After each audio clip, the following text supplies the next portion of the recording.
Gold, trusted gold buyers. మీరు తాకట్టు పెట్టిన బంగారాన్ని విడిపించి ఈ రోజు ఉన్న మార్కెట్ ధరకు కొనబడును. సార్ మీ బిజినెస్ అన్ని వదిలేసారా? వదిలేదు, అన్ని లాగేసుకున్నారు. మేమేం బిజినెస్ వదిలేదు. మైన్స్ నాది 25 years నుంచి మైన్స్ కంపెనీ. ఎప్పుడు మైన్స్ ప్రపంచ స్థాయిలో కూడా ఐకాన్ బ్రౌన్ గ్రానైట్ ఓనర్ గా మంచి పేరు ప్రఖ్యాతులు సంపాదించాం. మైన్స్ లో బాగా పీక్స్ కి వెళ్ళాను. ఈ గవర్నమెంట్స్ లో గవర్నమెంట్ ఉంటే ఒకలాగా, లేకపోతే రిజల్ట్ రోజు ఈవినింగ్ లాగేసుకున్నారు. 4వ తారీఖు ఎన్నికల ఫలితాలు వచ్చాయంటే ఆ సాయంత్రం కల్లా నా మైన ఒక్కసారి కొట్టి పంపించేశారు. ఈ రోజు వరకు పర్మిట్స్ ఇవ్వట్లా. 61 కోట్ల లాస్ సడన్ గా గవర్నమెంట్ రావటం వల్ల, కూటమి ప్రభుత్వంలో అచ్చెన్నాయుడు వీళ్ళు టార్గెట్ పెట్టారు. సరే ఇవన్నీ చేస్తుంటారు వాళ్ళు, భరిస్తుంది. శ్రీను గారు అంత మైనింగ్ కంపెనీలు అలాంటి పెద్ద పెద్ద బిజినెస్లు చేసిన మీరు రీసెంట్గా చీరలు బిజినెస్లోకి తీసుకొచ్చేసారని చెప్పి కామెంట్స్ కామెంట్స్ దానికి బిజినెస్ సారీస్ బిజినెస్ కాదా? ఏదైనా బిజినెస్ ఏనండి, దానిలో కామెంట్ చేయడానికి ఏముంది? ఇప్పుడు శ్రీనివాస్ గారు ఎప్పుడు మైన్స్ బిజినెస్ తను ఫస్ట్ నుంచి కూడా. పర్లాకెమ్మిడిలో వరల్డ్ ఫేమస్ మెటీరియల్ తను అక్కడ ఉంది. పర్లాకెమ్మిడిలో తను క్వారీ చేశారు. ఆ క్వారీని కూడా ఇలా లిటిగేషన్స్ పెట్టి కేసులు పెట్టేసి ఇతను ఓడిపోగానే వాళ్ళ పార్టీ రాగానే టీడీపీ హయాంలో క్లోజ్ చేసేసారు. దాన్ని నిలదక్కుని పాపం మళ్ళీ కొత్తగా టెక్కల్లో స్టార్ట్ చేశారు. దాన్ని కూడా మొన్న రిజల్ట్ రోజు ఈవినింగే మొత్తం కూల్ చేశారు. పోర్టులో కాంట్రాక్ట్స్ వర్క్స్ చేశాం మేమిద్దరం, దాన్ని ఆపేశారు. సో ఇంకేం చేయాలి? నాకు ముందు నుంచి కూడా ఈ శారీస్ విషయంలో నాకు ఒక ప్యాషన్ ఉంది. నాకు ఒక ఫ్యాషన్ మీద ఒక ప్యాషన్తో ఇంట్రెస్ట్తో నాకు ఈ శారీస్ స్టోర్ పెట్టాలని ఎప్పటి నుంచో ఆలోచన ఉంది.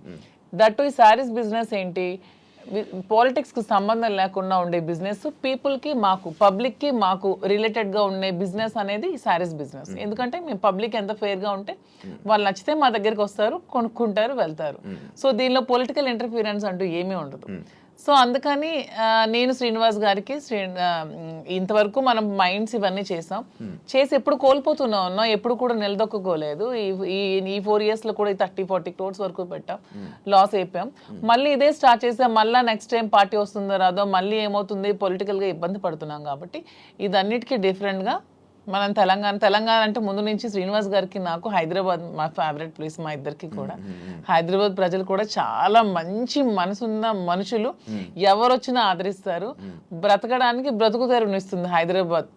అదొక చాలా పెద్ద ప్రపంచం హైదరాబాద్ అనేది, చాలా మందికి లైఫ్ని ఇస్తుంది. సో ఈ ప్లేస్ని మనం చూస్ చేసుకుందాం.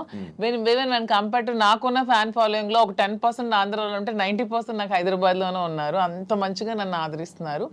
సో మనం ఫస్ట్ బిజినెస్ హైదరాబాద్లో స్టార్ట్ చేద్దాం. నాకు ఇంట్రెస్ట్ ఉంది, మీరు కొంచెం సపోర్ట్ చేయండి. అపార్ట్ ఫ్రమ్ యువర్ పాలిటిక్స్ నా కోసం ఒక 10% టైం మీరు కేటాయించి బ్యాక్ ఎండ్లో ఉంటూ నాకు సపోర్ట్ చేయండి అని చెప్పాను.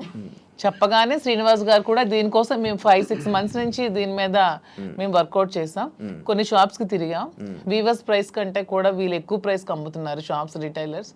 అవన్నీ బ్రేక్ డౌన్ చేసి పబ్లిక్కి మనకు గుడ్ రిలేషన్షిప్లా ఉండాలనే ఆలోచనతో డైరెక్ట్గా వీవర్స్ దగ్గరికి వెళ్ళి మాట్లాడి మేమే మగ్గాలు అవి ఏర్పాటు చేసుకొని మేమే మెటీరియల్ ఇస్తూ వీవర్స్ని కూడా బ్రతికిద్దామనే ఆలోచనతో వాళ్ళతో శారీస్ మేమే దగ్గరుండి వీవింగ్ చేయించుకొని ఆ ఓవెన్ శారీస్ని పెట్టి మేము శారీ స్టోర్ పెట్టి ఓపెన్ చేసి ప్రజలందరికీ కూడా క్వాలిటీతో అండ్ తక్కువ ప్రైస్లో ఇద్దామని నిర్ణయించుకొని ఈ శారీ స్టోర్ అనేది ఓపెన్ చేస్తున్నాం. ఫస్ట్ బ్రాంచ్ మదీనాగూడలో స్టార్ట్ చేస్తున్నాం. విత్-in 3 months జూబ్లీ హిల్స్లో స్టార్ట్ చేస్తాం. విత్-in ఇంకొంచెం రోజుల్లో ఇంకొక 4-5 branches కూడా ఎస్టాబ్లిష్ చేయాలన్న ఆలోచనతోనే ఉన్నాం. అంతేగాని శారీస్ బిజినెస్ అనేది తక్కువగా చూడండి. చూడడానికి కాదు, అంటే ఒక మంచి గ్రేట్ లీడర్ శ్రీకాకుళంలో, మంచి దుబాటి శ్రీను గారు అంటే మంచి నేమ్ ఉంది. అంత లీడర్లా ఉండేవాళ్ళు. ఆయన నోట్లో నుంచి ఎప్పుడు లైక్ జనాల దగ్గరికి వెళ్ళి అవి ఇవి వినేవాడు. కాకపోతే మైనింగ్ కంపెనీ బిజినెస్ చేసేవారు, ఒక మంచి బిజినెస్ మ్యాన్ అనుకునే వాళ్ళం. కానీ అలాంటి ఆయనతో నోట్లో నుంచి మేము ఇలా శారీ బిజినెస్ చేయబోతున్నాం ఇలా చెప్తుంటుంటే ఎలా ఉండే ఆయన్ని ఎలా చేశారు, ఎలా ఉండే ఆయన ఎలా చేయడం. బిజినెస్ అనేది ఏదైనా బిజినెస్, అది ఏదైనా చిన్న ప్రొడక్ట్ అయినా పెద్ద ప్రొడక్ట్ అయినా బిజినెస్ అనేది బిజినెస్ కింద క్యాలిక్యులేట్ చేయాలి. అది చీర, జాకెట్టా, లేకపోతే ఇంకేంటా అని చూడకూడదు. బిజినెస్. నాకు దీంట్లో ఇంట్రెస్ట్ ఉంది. ఇంతవరకు మైండ్స్ లో అతనికి ఇంట్రెస్ట్ ఉంది, మైండ్స్ వల్ల కోల్పోయాం. సో నా ఇంట్రెస్ట్ ఒకసారి వచ్చి చూడండి, రండి చేద్దాం, మీకు తనకి ప్రజలే ఇష్టం, తనకి ప్రజాజీవితం ఇష్టం, ఇది కూడా ప్రజలకు లింకప్ అయ్యేది. మా కింద ఒక 100 మంది పనిచేస్తారు, మా ప్రజా సంబంధాలు ఇంకొంచెం బాగుంటాయి, ఇంకొంచెం మనకి పీపుల్ తో బాండింగ్ పెరుగుతుంది. వాళ్ళు కూడా మనం తక్కువ ప్రైస్ కి ఇస్తే ఓకే, శ్రీనివాస్ గారు మౌజీ దగ్గరికి వస్తే మనకు తక్కువ ప్రైస్ కి శారీ వస్తుందని గుడ్ విల్ మనకు వస్తే చాలు, కోట్లు సంపాదించాల్సిన అవసరం లేదనే ఉద్దేశంతో శారీ స్టోర్ ఓపెన్ చేస్తాం. ఓకే, అంటే ఈ బిజినెస్కి దువ్వాడ గారు 3-4 కోట్లు ఎంతో ఇచ్చారు, ఆయన డబ్బులు ఇచ్చి ఈ బిజినెస్ కోసం శ్రీనివాస్ గారు ఎవరేమనుకున్నా నాకు అనవసరం. శ్రీనివాస్ గారు అన్ని ఆస్తులు వానికి రాసి ఇచ్చేసి వచ్చేసారు. With empty hands he came out. అక్కడి నుంచి మా లైఫ్ని మళ్ళీ మేము ప్రారంభించుకున్నాం. దీనికోసం మా పేరెంట్స్ ఇచ్చిన ప్రాపర్టీస్ మాత్రమే నేను సేల్ చేసి బిజినెస్లో పెడుతున్నాను. అలానే నాది వేరు శ్రీనివాస్ గారు వేరని మాకు లేదు. మీరు అడిగిన క్వశ్చన్కి ఆన్సర్ చెప్పాం. మా ఇద్దరు తన దగ్గర ఎన్ని కోట్లున్నా నాకు ఇస్తారు. ప్రెసెంట్ లేవు, లాగేసుకున్నారు అందరూ, ఉంటే నాకు ఇస్తారు ఖచ్చితంగా. సో నా దగ్గర ఉన్న ప్రతిదీ అతనిదే. మా ఇద్దరి మధ్యలో నీది నాది అనే తేడా లేదు. అయినా మా ఇద్దరు ఇప్పుడు మొగుడు పల్లాలి. మా ఇద్దరు నాదైనా ఒకటి అతనిదైనా ఒకటి, ఎవరికి సంబంధం లేదు. ఎవరు డబ్బులు పెడితే మీకేంటి ప్రాబ్లం? మీ బిజినెస్ చేస్తున్నావా, మంచి ప్రొడక్ట్ అందిస్తున్నావా అనేది మీరు చూడండి.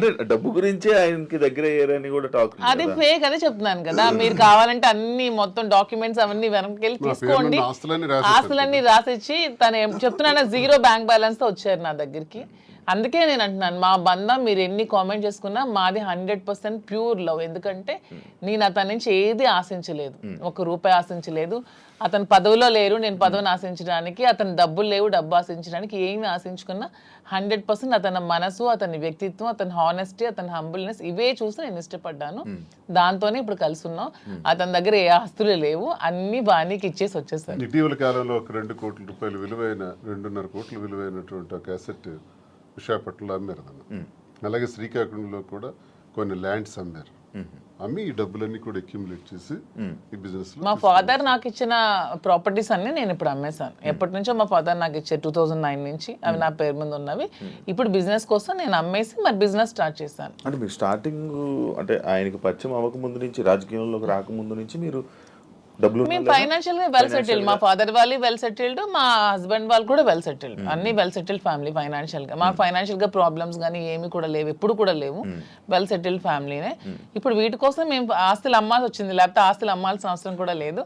ఎందుకంటే ఎలక్షన్ లో ఉన్న డబ్బులు కొంచెం ఉంటే అవి కూడా కోల్పోయాను. మా ఇద్దరు ఉండడానికి ఇల్లు కూడా కట్టుకున్నాం, దానికోసం కొంచెం డబ్బులు పెట్టవలసి వచ్చింది. సో ఇప్పుడు మళ్ళీ బిజినెస్ స్టార్ట్ చేయడానికి ఈ ప్రాపర్టీస్ అమ్మాల్సి వచ్చింది. లైక్ అంటే ఈ కామెంట్స్ రావడానికి గల రీజన్స్ ఏంటంటే, మీరు అది కొన్ని వీడియోస్ మీ డ్యాన్స్ చే సంబంధించిన వీడియోస్ కొన్ని సోషల్ మీడియాలో వైరల్ అవ్వడం జరుగుతుంది. అది మీరేనా? అది ఇప్పటికీ చెప్తున్నాను, అది నేను కాదు. అసలు ఆ మనిషి కూడా నా అలాగ లేదు. అది ఎందుకు ఎవరికి అనిపించిందో, ఎవరికి పెట్టాలనిపించిందో కావాలనే కూటమి ప్రభుత్వం వాళ్ళే ఖచ్చితంగా దీన్ని ఈ పిల్ల సైనికులు ఉంటారు కదా, బచ్చగాళ్ళు, ఆ బచ్చగాళ్ళు ఈ కొంతమంది కలిపి ఐటీడీపీ అని ఇదొన్న పేజ్లో పెట్టి అనవసరంగా ట్రోల్ చేశారు. అలానే డాన్స్ చేసే అమ్మాయిని నేనేం కామెంట్ చేయట్లేదు. నాకు రికార్డింగ్ డాన్స్లు, నాకు స్టేజ్ల మీద డాన్స్ చేసుకోవాల్సిన అవసరం నాకైతే ఎప్పుడూ లేదు. ఎనీబడి కెన్ ప్రూవ్ చేసుకోండి. సార్ అప్పుడే చెప్పారు, ప్రూవ్ చేసుకుంటే నేను 1 crore rupees వాళ్ళకి గిఫ్ట్ ఇస్తానని మొన్న ఛానల్లో కూడా. నాకు అవసరం లేదు. అలానే నేను ఒకటే చెప్తున్నాను, ఎవరి బ్రతుకుతారు కోసం వాళ్ళు చేసుకుంటారు. ఇదే డాన్స్ స్టేజ్ మీద పబ్లిక్ గా బట్టలు ఇప్పి చేస్తున్నారు, వాళ్ళేమో హీరోయిన్లు అంటున్నారు. స్టేజ్ మీద చేస్తే స్టేజ్ రికార్డింగ్ డాన్సర్లు అంటారు, నానా రకాల పేరు పడుతున్నారు. నేను ఎవరి అమ్మాయిని కామెంట్ చేయట్లేదు. నాకైతే మీరు వెళ్ళి మా ప్లేస్ లో ఎంక్వైరీ చేసుకోండి, నేను పుట్టిన ప్లేస్ లో, మా అత్తగారి ప్లేస్ లో. ఈ విమర్శలు చేసేవాళ్ళు ఎవరైనా ఆ అమ్మాయి మాధురి అని ప్రూవ్ చేస్తే 1 crore ఇస్తాం. ఒకవేళ వాళ్ళు ప్రూవ్ చేయలేకపోతే వాళ్ళు సరెండర్ అవుతామంటే అమ్మాయి ఎవరో కూడా మేమే తెచ్చి పెడతాం. ఎందుకు అమ్మాయిని బయటకు లాగాలి, పెళ్లి చేసుకుని హ్యాపీగా ఉంది కాబట్టి. మాకు అమ్మాయి తెలుసు, అది ఏ రికార్డింగ్ డ్యాన్స్ ట్రూప్ కూడా తెలుసు. కానీ అలాగ అమ్మాయినే మాధురి అని చూపించిన వాళ్ళకి నేను అంటున్నాను, 1 crore మీకు బహుమానం కింద ఇస్తాం, దయచేసి అది ప్రూవ్ చేయండి అంటున్నాను.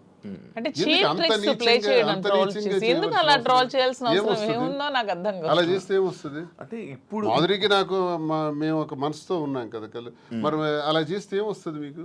ఎవడా చేసేవాడు? రికార్డింగ్ డాన్స్ చేసే అమ్మాయిని పెళ్లి చేసుకుని, రికార్డింగ్ డాన్స్ అమ్మాయిని డోవర్స్ పెళ్లి చేసుకుని నీకేంటి నొప్పి? పెట్టినోడికి ఏంటి నొప్పి? అలాగైతే మీరు డాన్స్ చేసి మీరే ఒప్పుకున్నట్టు. నేను కాదు కదా,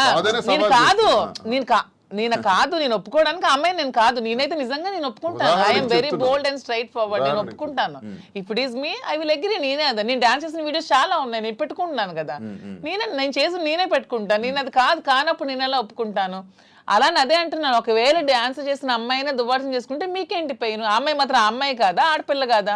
ఎందుకు అంత ట్రోల్ చేయాల్సిన అవసరం ఏముంది, అంత నెగిటివిటీ స్ప్రెడ్ చేయాల్సిన అవసరం ఏముంది అని అడుగుతున్నాను నేను.